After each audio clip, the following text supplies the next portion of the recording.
Team India world cup celebration photo ఇప్పుడు social మీడియాలో పెద్ద వివాదానికి కారణమైంది. అది కూడా స్టార్ ప్లేయర్ శుభ్మన్ గిల్ కారణంగా. ఆయన పోస్ట్ చేసిన ఒక ఫోటో చూసిన తర్వాత అభిమానులు షాక్ అయ్యారు. ఎందుకంటే ఆ ఫోటోలో సంజు శాంసంగ్ కనిపించలేదు. అసలు గిల్ నిజంగానే సంజుని ఫోటో నుంచి తొలగించాడా లేదా ఇది సోషల్ మీడియా రూమర్ మాత్రమేనా? ఈ వీడియోలో పూర్తి నిజం తెలుసుకుందాం. టీ20 వరల్డ్ కప్ గెలిచిన తర్వాత టీమిండియా ఆటగాళ్లందరూ కలిసి ఒక సెలబ్రేషన్ ఫోటో తీసుకున్నారు. ఆ ఫోటోలో చాలా మంది ఆటగాళ్లు ట్రోఫీతో కలిసి ఆనందంగా సెలబ్రేట్ చేస్తున్నారు. కొద్దిసేపటికి శుభ్మన్ గిల్ తన ఇన్స్టాగ్రామ్ లో అదే సెలబ్రేషన్ ఫోటోను పోస్ట్ చేశాడు. కానీ ఆ ఫోటోను చూసిన కొంతమంది అభిమానులు ఒక విషయాన్ని గమనించారు. అది ఏమిటంటే అసలు ఫోటోలో ఉన్న సంజు శాంసన్ గిల్ పోస్ట్ చేసిన ఫోటోలో కనిపించలేదు. ఇంకా కొంతమంది ఫ్యాన్స్ దాన్ని జూమ్ చేసి చూసినప్పుడు ఫోటోలో ఒక ఖాళీ స్పేస్ కనిపించింది. దీంతో సోషల్ మీడియాలో ఒక అనుమానం మొదలైంది. గిల్ ఫోటోను ఎడిట్ చేసి సంజుని రిమూవ్ చేశాడని. ఈ విషయం సోషల్ మీడియాలో చాలా వేగంగా వైరల్ అయింది. ట్విట్టర్, ఇన్స్టాగ్రామ్ లో చాలా మంది అభిమానులు గిల్ ని విమర్శించడం ప్రారంభించారు. కొంతమంది ఇలా కామెంట్ చేశారు: సంజు కూడా టీంలో ముఖ్యమైన ఆటగాడు, అతని ఫోటో నుంచి ఎందుకు తీసేశారు? ఇది సంజుకి అవమానం అని చాలా మంది ఫ్యాన్స్ రియాక్ట్ అయ్యారు. ఇంకా కొంతమంది అయితే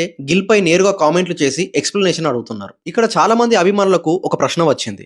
అదేమిటంటే శుభ్మన్ గిల్ మరియు సంజు శాంసన్ మధ్య ఏదైనా సమస్య ఉందా? అయితే ఇప్పటి వరకు ఇద్దరు కూడా ఈ విషయం గురించి ఎలాంటి అధికార వ్యాఖ్యలు చేయలేదు. టీమిండియా డ్రెస్సింగ్ రూమ్ లో కూడా వారి మధ్య ఎలాంటి గొడవ ఉందని ఇప్పటి వరకు ఎక్కడ సమాచారం లేదు. అందుకే కొంతమంది అభిమానులు ఇలా అంటున్నారు, ఇది కేవలం సోషల్ మీడియా మిస్అండర్స్టాండింగ్ కూడా అవ్వచ్చని. ఇంకొక విషయం కూడా ఇప్పుడు చర్చలో ఉంది. కొన్నిసార్లు ఇన్స్టాగ్రామ్ లో పోస్ట్ చేసే ఫోటోలు కూడా క్రాప్డ్ వర్షన్స్ కూడా కావచ్చు. అంటే అసలు ఫోటో పెద్దదిగా ఉండి పోస్ట్ చేసే సమయంలో ఒక భాగం మాత్రమే చూపిస్తారు. అందుకే కొంతమంది ఇలా కూడా అంటున్నారు, గిల్ నిజంగా సంజుని రిమూవ్ చేయలేదు, అది కేవలం క్రాప్ చేసిన ఫోటో కావచ్చు. మొత్తానికి ఈ విషయం ఇప్పుడు సోషల్ మీడియాలో పెద్ద చర్చగా మారింది. గిల్ నిజంగా సంజుని రిమూవ్ చేశాడా లేక ఇది కేవలం అపార్థమేనా? అది మాత్రం ఇంకా క్లియర్ కాలేదు. కానీ ఒక విషయం మాత్రం స్పష్టంగా కనిపిస్తుంది, సంజు శాంసన్ కి అభిమానుల మద్దతు చాలా ఎక్కువ ఉంది. ఈ విషయంపై మీ అభిప్రాయం ఏంటి? గిల్ తప్పు చేశాడా లేక ఇది అన్నెసెసరీ కాంట్రవర్సీనా? మీ ఒపీనియన్ ఏంటో కామెంట్లో తప్పకుండా తెలియజేయండి.